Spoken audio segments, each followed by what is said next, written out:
Welcome to A Drink of Wisdom with Jay Wise and Nathan Drinkard. I'm your host, Cody Ward. Thanks for spending some of your time with us tonight. How we feeling, fellas? Still doing good? Drink's about to hit us with the sauce, maybe. I don't know what just happened right there, but let's talk some sports, baby. I hope y'all don't expect that out of me at any point. But Nope.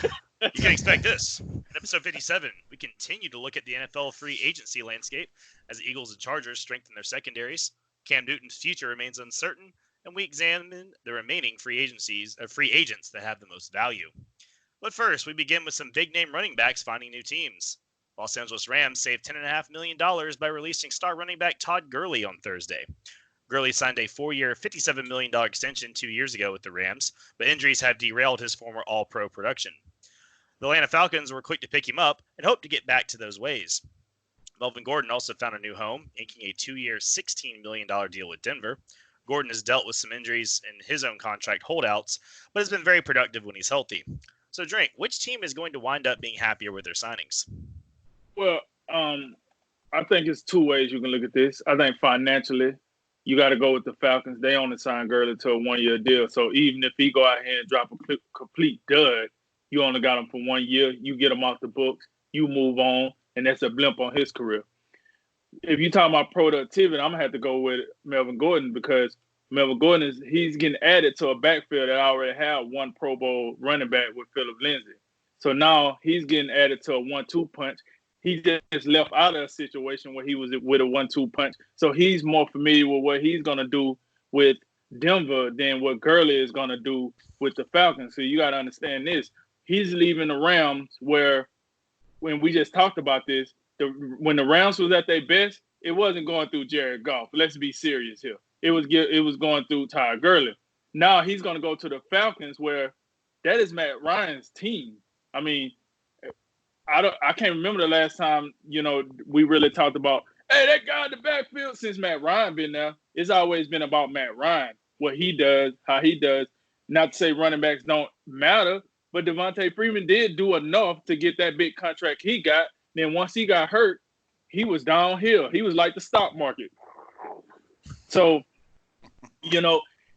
we still trying to figure out what happened to him, right? We like, hey, you remember Devontae Freeman when he was good and now he's like not good, and it just happened so fast. We don't know the coronavirus. So now here comes Todd Gurley. He coming into the situation. Now, with that said, I know people say, well, Todd Gurley's so talented, he will be the best running back Matt Ryan has ever played with. If you add, if you're talking about the previous guys, but people tend to forget why Todd Gurley got cut 2 years after signing a 4-year deal.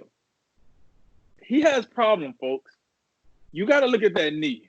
You got to look at that ankle. And I think Sean McVay got tired of getting shotgun blasted on why he wasn't using him enough. I think Sean McVay got to the point where he was like, listen, I can't keep hiding this injury. People think I'm playing stupid now. I went from being boy genius to a complete idiot in a matter of a year. The people don't know what's going on with me. And I'm not feeling this no more. So he went up to the GM, Les Snead, said, listen, something got to happen, man. You want to get them on out of here or what? What are we doing here? What are we doing? And they got rid of him. Now, granted, injuries played a role, but we know that tax, that gross overpayment of players also played a role. They need to share money, and they need to share money fast. So that also played a role. But listen, I'm putting my eggs in the Melvin Gordon basket more than the Todd Gurley basket. I think Melvin Gordon is going to be an outstanding piece for the Broncos. I think the Broncos are going to get a lot of use out of him. And I would say this, with Melvin Gordon back there, now you can use Phillip Lindsay in different manners. You don't just got to run him straight up and down. Now you can pass the ball to him more out of the backfield, because from what I've seen from the young fella, he's a pretty hell of a good pass catcher too. So now you can use him more in that manner, because you got a former number one back of a pretty good Chargers team when he was doing his thing. You got a former number one back there with Melvin Gordon. So I'm going to go with Melvin Gordon will be the better investment. Yeah, I'm with Drink on this one. I like the Melvin Gordon signing for the Denver Broncos. over the Todd Gurley signing for the Falcons, and you can look at it financially. It appears to be it's a short term, probably low risk investment for the Falcons because it's only a 1 year, $6 million deal, even though he's still going to be collecting a little bit of money from the Rams, even though they cut him. And don't give me this nonsense about them saving money by cutting him. They still holding the L on this one with the dead cap. with, They definitely getting the dead cap money, but they do save $10 million off the bat, without a doubt. But when you look at this from the Bronco perspective, the Broncos in the past 2 seasons have had a 1-2 punch with the young guns, the big man Royce Freeman, I should say, and then a little man Philip Lindsay, who is quite effective running through the tackles, I might say. But with this signing, you maintain that 1-2 punch, but you get a huge upgrade for your inside big back with Melvin Gordon being significantly better than Royce Freeman. And I like this move for another reason because Philip Lindsay only about 5 foot 890 pounds. So with his size in mind, you don't just want to run out there and give Philip Lindsay the ball 25 times a game. You want to kind of keep his carries in check so you don't, run him into the ground and get him beat up too often out there. So when you bring in a guy like Melvin Gordon, you're able to still have a great 1-2 punch. They both can catch passes out of the backfield. Melvin Gordon, over the past 4 seasons, even with some of the injuries he's had and that ill-conceived holdout, he's got 38 rushing touchdowns over the past 4 seasons. That's 4th most in the NFL. And in his 47 total touchdowns, when you consider the receiving work he does, are 3rd most in the NFL over the last 4 seasons. So you got to like what he does with his versatility. I think you would like to see a bit more consistency from Melvin Gordon. He's only averaged more than 4 yards a carry 1 time in his career.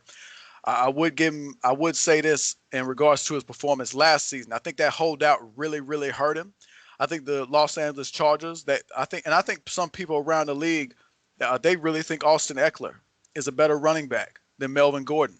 And I just find it to be a laughable statement. I understand what he can do for you out of the backfield as far as catching passes, but when we talk about things from a pure running back perspective, as taking a carry and picking up chunks of yardage, I'm going with Melvin Gordon every day of the week. I'm sorry. So I love this for the Denver Broncos. You got a great 1-2 punch to kind of, take some pressure off your young quarterback, Drew Lock. I think it's pretty clear Denver, they're going to run the football, play defense with Vic Fangio and them boys on that side of the ball. From the Atlanta perspective, I just talked about how Denver has a great 1-2 punch. I'm looking at Atlanta right now, and this was a signing they had to make out of great necessity because you think about what they've lost the past 2 seasons with letting go Devontae Freeman and Tevin Coleman leaving in free agency last offseason. They're pretty thin out there. They're pretty thin at running back. You look at some of these names on the Atlanta Falcon roster. You'd be hard pressed to find Google results for some of these guys. I'm talking about Edo Smith and Quadri Ellison or Collison. I don't know who these guys are.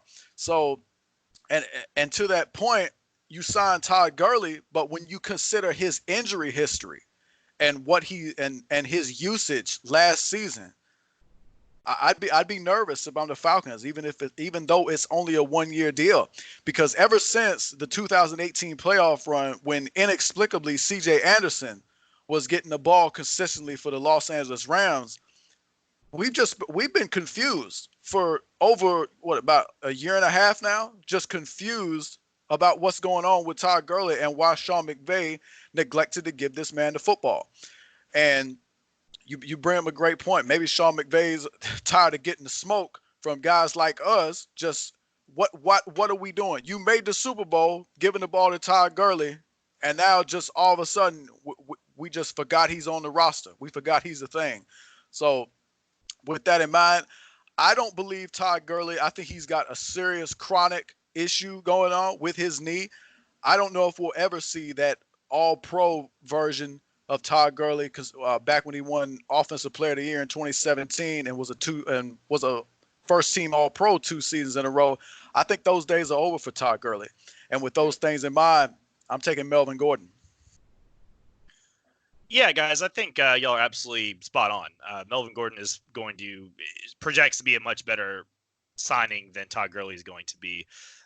For all the reasons just listed as far as Melvin Gordon's concerned. I don't need to go back over him. The only thing you could say about it, what some people are knocking, it's like, is it the most critically necessity thing that Denver had? Maybe not.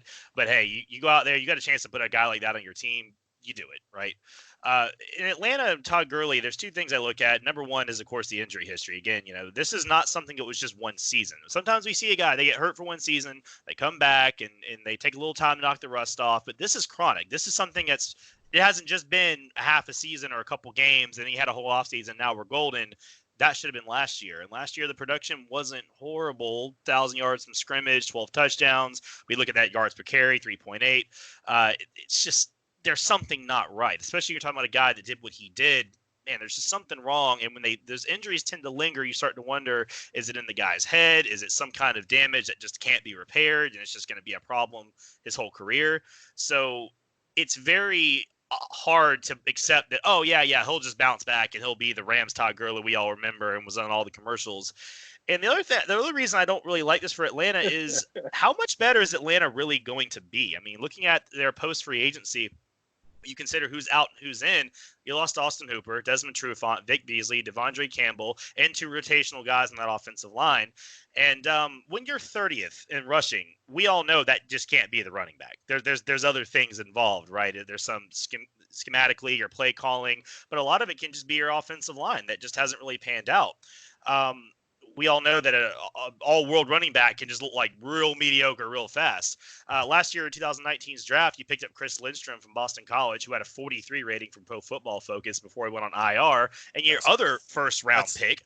That's pretty bad. It is, yeah. And then he went on IR, so there could have been an injury there. But then also you picked Caleb McGarry in the first round. You had 2 first-round picks. You picked 2 offensive linemen. McGarry was 34 out of 38 starting right tackles last season, and now you've lost depth on top of that. So you're relying on these second-year guys with limited experience and injury histories to come back and be better without any other big moves in free agency to combat it. And then, let's throw in on top of that, by the way, you're on this win now mandate with Dan Quinn and company. This last year we're writing you off on the taxes, but you're not doing that again. And I assume, unlike some teams, they actually mean that when the front office says that.